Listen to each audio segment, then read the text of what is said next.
So இன்னைக்கு கிராமங்கள்ல ஊழியம் செய்வதை குறைவாக மதிப்பிடும் இளம் தலைமுறைகளை இந்த வசனத்தை கொஞ்சம் கவனிங்களேன்.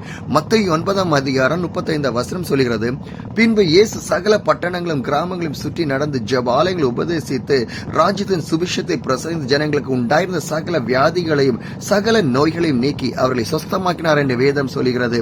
மார்க் 6:6 சொல்கிறது, அவர்களுடைய அவிசுவாசத்தை குறித்து ஆச்சரியப்பட்டு கிராமங்களை சுற்றி திறந்து உபதேசம் பண்ணினார் என்று வேதம் சொல்கிறது.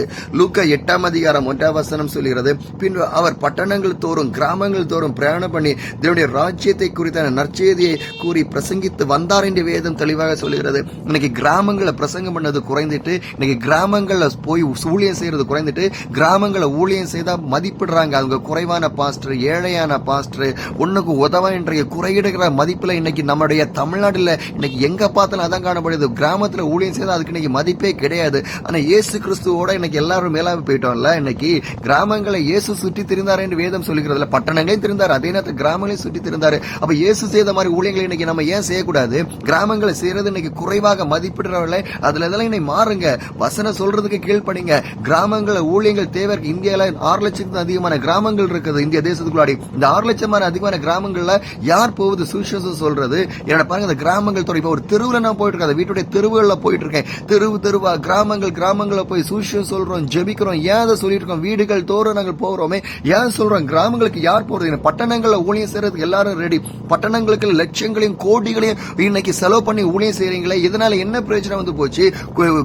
பட்டணங்களையும் செய்யறதுனால அதிக வருவாய் கிடைக்க போகுது, அதிகமான பணம் சமைக்க. பாருங்களேன், இந்த தெருவுல இருந்து நாங்க ஊழியம் செய்யறோமே, நாங்க இதை பத்தி எதை செய்யறோமா? இங்க மக்கள் கூடுறோம் பாக்கணும். இன்னைக்கு ஒரு ஊழியம் செய்யறோம்னா மக்கள் கூடணும், அதிகமான காணிக்க வரணும், என்னென்ன விதமான எதிர்பார்ப்பு.